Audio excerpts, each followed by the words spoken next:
I'm a 32 male, and my wife is a 28 female. I have been with my wife for 7 years. At first it was great. She was my soulmate and I was hers. We had similar interests in sports, entertainment, social issues, more on that later, holiday destinations, etc. We were happy for years. However, things started to change when my wife was becoming more distant, even slightly colder. Now, let me give you some insight. We've been together for 7 years. For 5 years, it was, as I said, happy. I felt I was her world and she was mine. We went out with friends and I see her always smiling at me when we talked to our friends. She would take care of me when I was sick, as I did with her. She would back me whenever needed. She was my rock, my best friend, my one and only. We would do many things together like hiking, camping, wildlife resorts, same interests, go to watch the football. We had a passion for each other. I never wanted her to change. When I first met her, she was beautiful.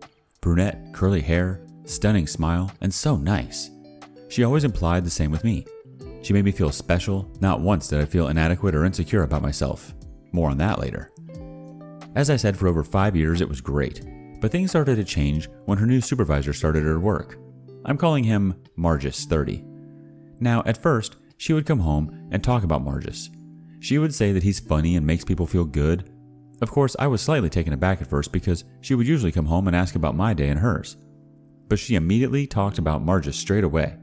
However, at the time, I brushed it off as someone who was new at her work. She sees the same faces for years. So when Margus showed up, it was refreshing. Weeks pass and my wife seems to be more distant and secretive. She would go out to work nights, which didn't bother me as she went on plenty before. However, we were meant to go out to a mutual friend's house for drinks. He's in a bad way and he has been diagnosed with a disease that is severe.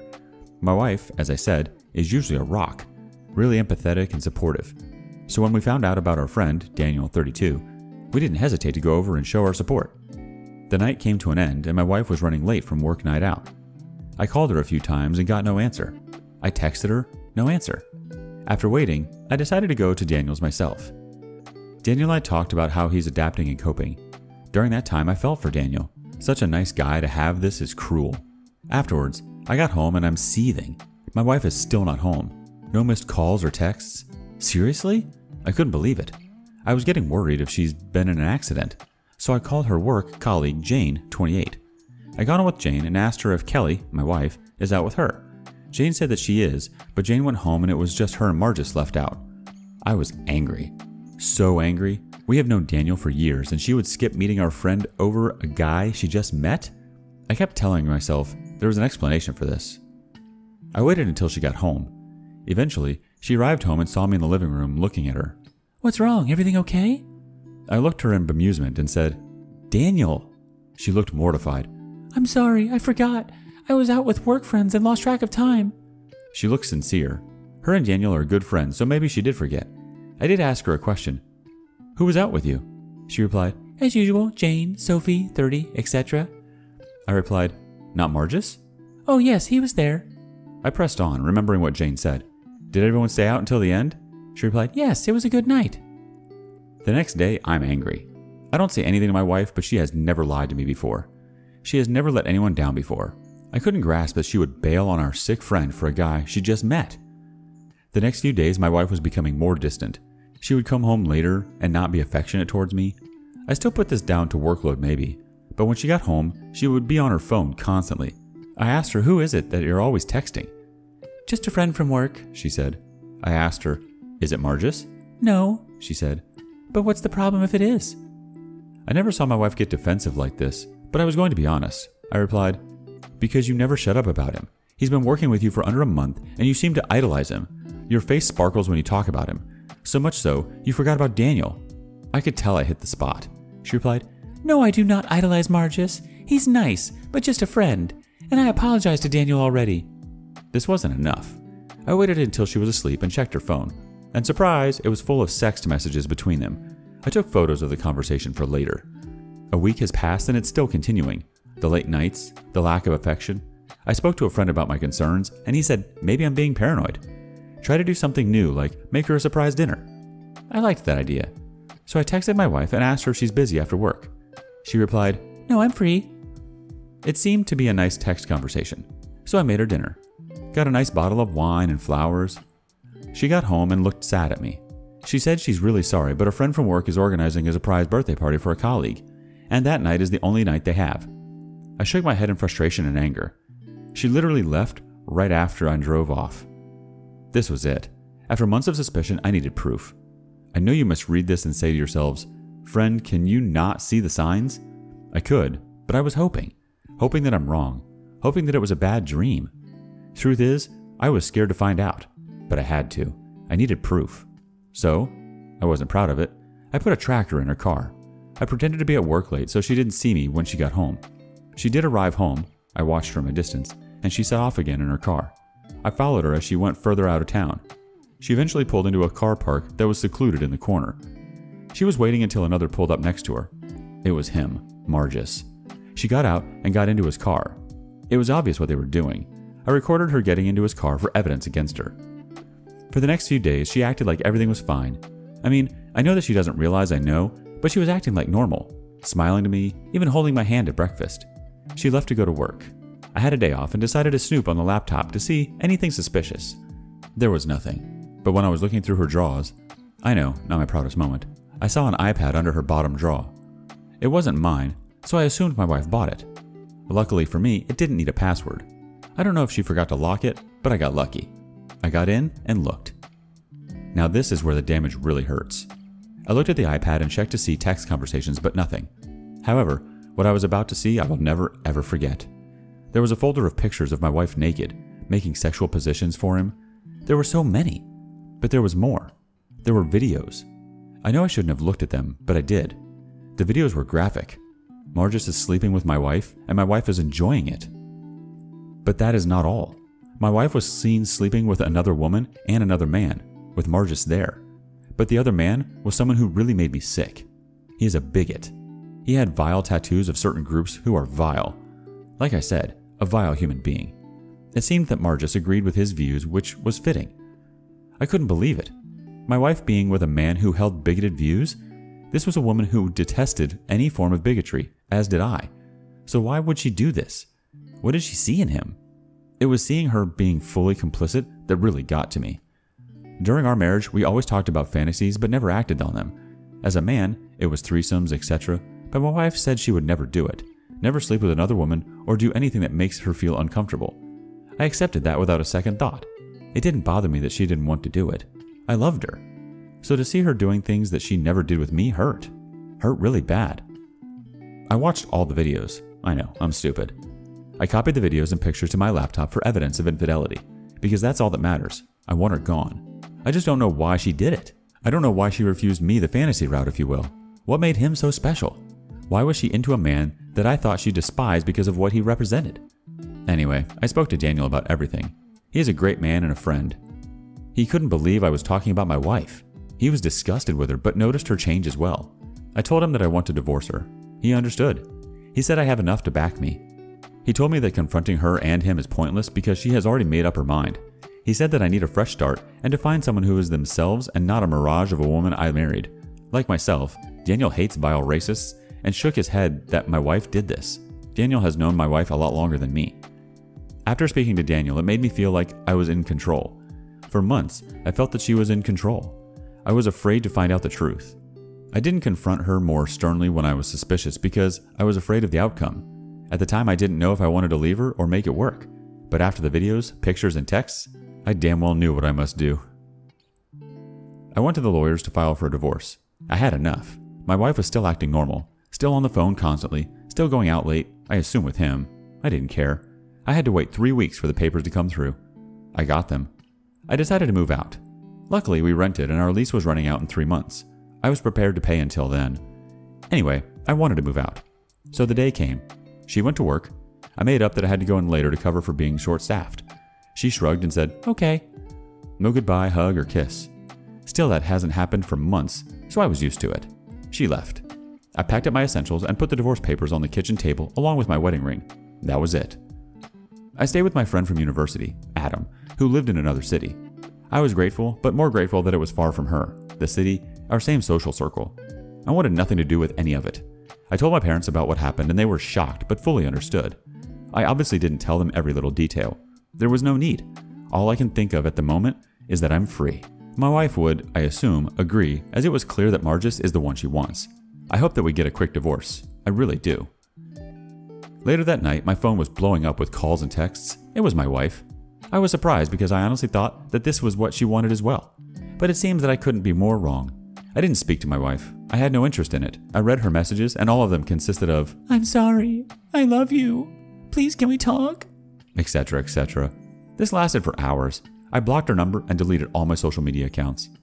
I spoke to my lawyer about my wife signing the divorce, but she hasn't signed. She did contact me through email. I wanted to have some way of communication because I still want the divorce. She sent me an email again saying sorry a number of times and that we needed to talk. I replied no, all I want is the divorce. She replied that she doesn't want one. I'm the man she only loves, and Margis meant nothing. It's funny because I never mentioned to her why I left, but she obviously knows why. Her guilty conscience and seeing her plead for forgiveness was actually satisfying. I spoke to Adam, and he said I could stay as long as I wanted. I am thankful for him. But he did say that I would have to meet her eventually. He said that I left without having answers, and no matter how hard you try, eventually you will need to hear them. Inside, I was disagreeing with Adam. Why should I talk to her? Why? She gave little regard to my feelings for months. She didn't care about me. She cares about her sick friend Daniel, but she didn't care. So why would I talk to her? I know that deep down I'm being stubborn, but also angry that my wife is trying to reconcile. I honestly thought she would have signed and moved on with him. This has me mixed up. And even more mixed up now is that my wife wants to meet. I have a therapist who is excellent.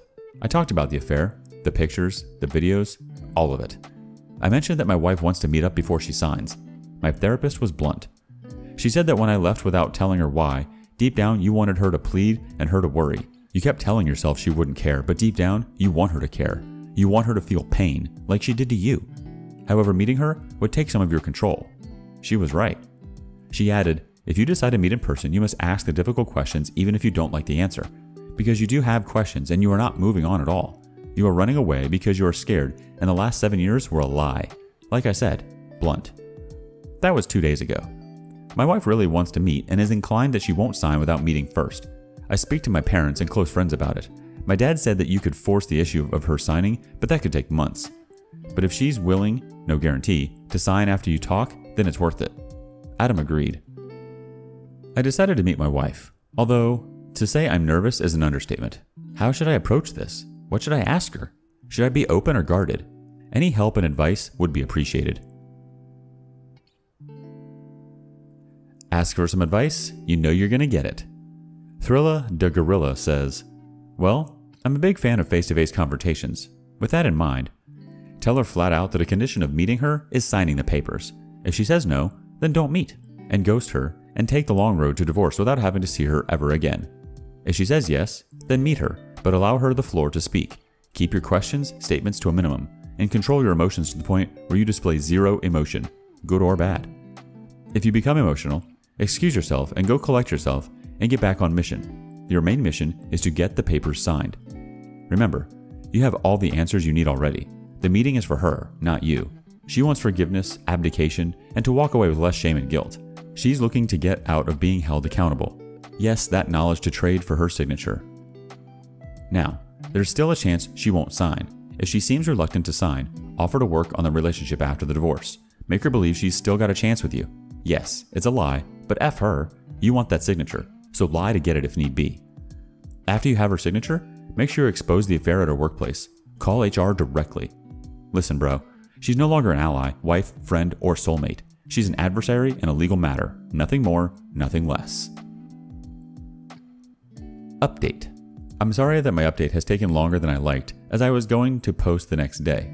Unfortunately, circumstances got in the way. But before I do, I want to thank everyone who posted their feedback.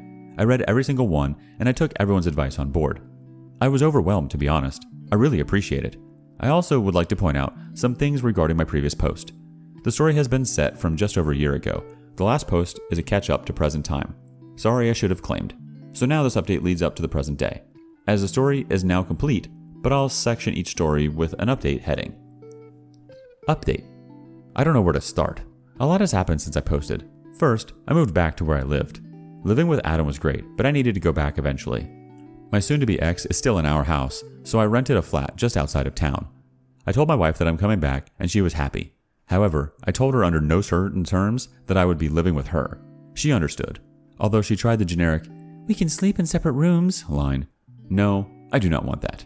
I also stated that I will not tell her where I live, obviously, even though she tried to find out. She still wants to meet me, as do I. We arranged a time and place. The place was a neutral venue, so to speak. It was near the beach where there are people, but not too many in case a scene is happening, which I obviously don't want. I want to meet outside with just me and her. I know some of you in the comments said to take a friend, but I felt that it wasn't needed. But still, I appreciate the advice. I do, however, agree that I will definitely be recording the conversation, which I did. Before the meet, I emailed my soon-to-be ex and laid down some ground rules, and if she didn't abide by them, there would be no chance of reconciliation. The rules were simple. 1. Answer every question that I have honestly. 2. No deflection answers like, "It just happened," or "I'm not sure," etc. I want detailed answers. 2. If she storms off without answering every question, it's over. No reconciliation. 3. Answer even if you think the answer will hurt me. 4. Don't be late. If you are, no reconciliation. So we made the place and time. Now it's about waiting. I leave to go home to my flat. The next day I caught up with other friends. They treat me like I'm Daniel. Although I get it.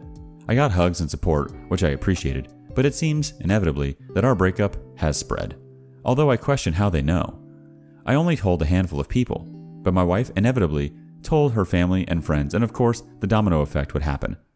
However, they obviously didn't know the full details. They didn't know about the texts, pictures, and videos. Not even my wife knows that I have them. She is under the impression I left because she was spending too much time with Marcus. She doesn't know about what I have. All she thinks is time with Marcus. Husband got upset. She broke it off. I told my therapist about the meeting. She said that I should ask certain questions to give her better insight into what happened. I'll explain that later. It's the day of the meet. I was nervous before, but my goodness, I am in bits. Not because I want her back, but it's seeing her, and then seeing her means seeing him in my mind, and then I would lose focus and control. Update. I drove up to the beach early, really early. I take in the surroundings, and in reflection, it was a perfect day. Sun was out, people were taking their morning stroll. I picked a nice venue. Then, out of nowhere, I turned to see my soon-to-be ex walking towards me. She was smiling. She looked great, definitely glammed up. Although she looked slightly worn out and stressed, no sympathy. She approached and tried to hug me. I put my arm out as to say no. She looked at me as in a, "I understand," kind of way. We sat down and settled. She tried to start small talk, but I wasn't interested. I had my phone on record and started. "When did you first kiss him?" The first week, on the Friday. "When did you first sleep with him?" The same day, on Friday. "Where?" At his place. "Did you ever do it in my bed?" Does it matter? I look at her and said about the email, answering everything I stated. Yes. She starts to tear up. "When?" She basically said it was a number of times I was out. Our neighbors saw him, but rightly thought he was a work colleague. They thought nothing of it. She apologized already and kept apologizing, but I put my hand out for her to stop. I asked my other questions. "Did you tell him about me? About you being married?" Yes, but at the time it was a blur. Now my therapist asked me to ask her a specific question. This was it. "When you first met Marcus, how early was it that he talked about me?" What do you mean? "It's simple. When you talked, what did he ask you about me? Did he want to know how long we were married? Were we happy, etc.?" After a pause, Yes, he did ask about our marriage and if we were happy. Why? "Didn't that strike you as odd? You met a guy you hardly know, and he's asking personal questions about our marriage." No, I think he was just being generally curious. I didn't think of it as being weird. More of this question's relevance later. After asking a number of small, hitting questions, I decided to go for the big ones. I decided to ask her about the videos and pictures. However, I did it in a nonchalant way. I referenced a racist attack near us at a local store.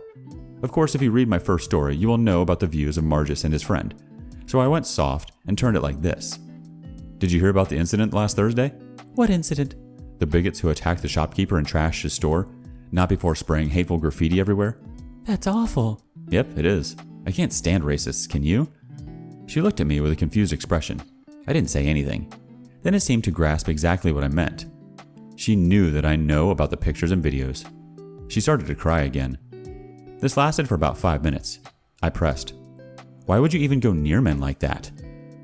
She's red-faced from crying, trying to compose herself. It's not what it looks like or what you think. What I think? What am I supposed to think? What was it about this man that would make you disrespect your grandfathers in World War II, or bail out on your friends, and treat me like I'm a piece of crap? At this point, she was shaking. She looked at me watery-eyed but answered, He was the new boss in our department. He was open and funny. He made people feel good about themselves. A lot of women liked him. Even after starting, he had it. But when he started to take an interest in me, I felt like he chose me. What the hell does that mean? You want honesty, and I need to be honest. When we started talking, he made it clear that he was only interested in me. I interrupted and said, after a couple of days? Yes, that's what I'm saying. He had a way immediately to make someone be happy, and even more. I felt great when I saw him looking at me from across the office room. I felt great when he spoke to me saying, You're the only interesting person here. Like I said, I felt he chose me. What? I know it's pathetic. I'm pathetic and weak, but you have to understand what it was like. When he first started at the office, he was good-looking, confident, suave, and was just right. He had an aura about him that, when he smiled, I melted. She continued. He could have had anyone at the office at the time. All the girls wanted him. They all talked about him constantly. I know it sounds bad, but I never thought he would pick me. Wait, you wanted to be picked? No, not initially. I figured it would be harmless flirt or something, but he made it clear that he wanted more than that, and that was it. What was it? Him as being a kind of drug that I couldn't shake off. Again, I know it's pathetic, but give me a second. When he talked to me and giving me compliments, I was stunned, but really flattered. My confidence went from 60 to 10,000. I thought to myself this man could have anyone, but he told me it was me he chose constantly, that he could tell it was me. What was you? I don't get it. He made me feel that I was the one. I was the one that he was meant to be with. I know it's not what you want to hear, but I'm being honest. Continue, I said. I can't deny I was attracted to him. It was obvious. I see that now. Wait, you thought you were hiding it well? At the time, yes. At the beginning, he flooded me with compliments. Other girls were jealous of me. I got a rush from it. I liked it. The more I saw of him, the more I wanted. Wanted? Wanted to feel like a queen. I know that you treated me so well. I was lucky, but Margis at the time was just another level. I got a buzz from seeing jealous women being envious of me. I did ask for honesty. She continued. In my view, I thought to myself, I'm so lucky to have this man. But the longer I was with him, the more he changed, but I couldn't stop it. I asked her what she meant. He was specific in what he wanted. He got to know me, but unconditionally he got me to do the opposite of what I liked. Those videos and pictures were his idea. And yes, I know his friends and ideology, but I didn't want to challenge him or Margis because I didn't want to upset him. He had a way of saying that if you can't make me happy, someone else will. He had this, do you know how lucky you are? Attitude. At the time, I panicked. I went to extreme lengths to keep him happy. I wanted to make him happy and nothing else mattered. So at the time, I did anything for him. You obviously saw that. I told her, of course, I did, and about the fantasies. I know. But as I said, he was a drug that I couldn't shake off. The more I saw him, the more I wanted. He made me believe that you were the bad guy. He made me believe that you were holding me back and that you didn't respect me. I know it's not true. She was in tears again. But that's why I did everything. Everything he told me to do. Even after he was criticizing you, I couldn't fight back because I was hooked. And that makes it okay? With how you treated me? Bailing on dinner? Bailing on camping? Seriously? No, I'm not asking for forgiveness. I don't deserve it because I know how I treated you. I was a nasty bitch to you, and I will never forgive myself. But I did it. Bailing on dinner, etc. I knew I was hurting you, but I couldn't stop. He kept telling me that I deserve more than you, and that I should be treated like a queen. So the more I went out to high-class restaurants, VIP theater shows, the fancy jewelry, the more I resented you. But each time he did it, he always mentioned you and your failure. So I obviously bought into it, and that's why I was cold towards you. I thought you failed me, and he didn't. I know it's not true, but during that time he was influential, and I believed everything he said. She continues. It was only when I saw the papers and ring that something clicked in me. I know you don't believe me, but I'm finished with Margis straight away. I know I don't deserve credit for it, but I really am ashamed of what happened. I can't imagine what it was like for you. I know I neglected you, made you feel worthless, but I couldn't see it before. I did after I saw the papers. I'm ashamed that I took this vile man over you. I looked at her. I didn't expect her answers, but she seemed well sincere. I replied, though. Aside from your affair, you know what the problem is? That at the beginning, you wanted the affair because you said he chose you. You said he was a drug, but millions of people get themselves out of drugs. They realize that they have problems and get help. You didn't. You carried on. The only reason you are here is because I am your safety net, and now it's gone. There is no way a spouse can say I love you when you make them feel inadequate. She claims she didn't. No, you did. For 11 months, you made me feel worthless. As you know, I was eating, becoming more reclusive and losing myself. All the while you were going out every night, going to the gym, buying new clothes, being a different person. You came home and looked at me with disgust. During that time, you didn't let me touch you or anything. You didn't give me anything but abuse. Abuse? Yes, you did abuse me mentally. Maybe you didn't think you were doing it, but damn, you did it. My best friend and soulmate made me hate myself. She's in tears again. It got that bad that I was thinking of... I didn't say it, but you get the picture. At this point, she is crying heavily and apologizing so much that I forgot we were at the beachfront. People were watching, and I had to tell her to breathe. She got her composure back and kept pleading it was him feeding her the toxic thoughts against me. I did have one last question. Do you love him? No, I don't. I know that you won't believe me, but I actually hate him as much as I hate myself. After a few hours of talking, she left, saying everything was true. I was the love of her life, etc. I sat by the beach thinking about the possibility of her being groomed, conditioned, etc. I mean, it makes sense. After she met him, she changed, like totally changed. There was a reason why my therapist wanted to ask that question. Although she can't diagnose Margus, but she thinks he has sociopathic tendencies, hence why he asked about our marriage. She said, It's clear that he had an agenda asking about your marriage to your wife so early. The signs are there. He did choose your wife. He knew that you were happily married and solid, so he had his challenge. The challenge was simply to break up and ruin lives as sociopathic people do. Margus would never have been with a single girl because there was no challenge, but with your wife, it wasn't just her he was controlling, but you as well, her friends and family. He turned her into everything your wife is against and makes sure she did. He turned you, through your wife, into a depressed loner. She continued, That's why you never confronted her after the texts and videos. You didn't have the evidence at all. That's what he and your wife did. He pulled the strings, but your wife willingly played along. Sociopaths like to manipulate and control the narrative. When you followed your wife to the parking lot, he probably knew you would follow your wife. If you confronted them there, most likely your wife would take his side there and then. Thus, he would have won. People who have sociopathic tendencies have no empathy. They are driven by seeing others suffer by their hand. Is there some truth to that? My wife a victim of a sociopath? It fits, but a part of me doesn't care.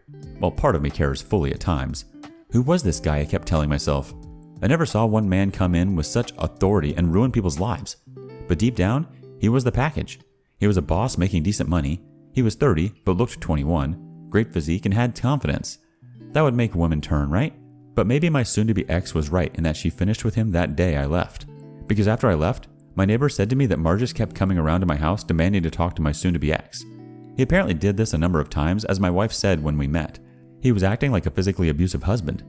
My therapist said sociopaths cannot accept rejection, especially when they don't have control. My wife dumped him and he became erratic. Why? My therapist said it's simple. Your wife chose you over him. Lucky me.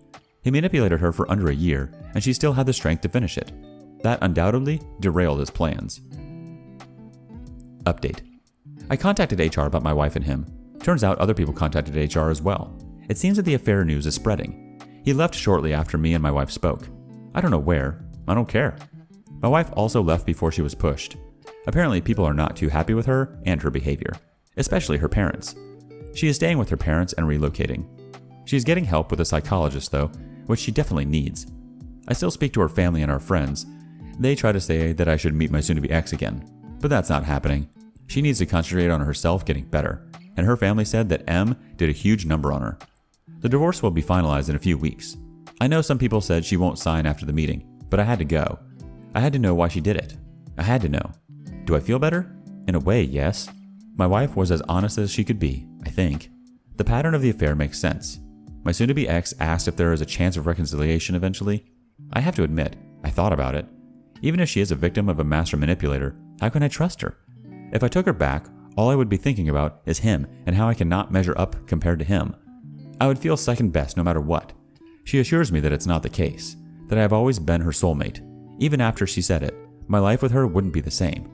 I suppose the moral of the story is that cheating is obviously wrong. It affects and damages the partners more so. Cheaters are truly selfish. They only own up if they're caught, or leave divorce papers on the kitchen desk. I certainly won't marry again. The damage of the affair has hurt me deeply.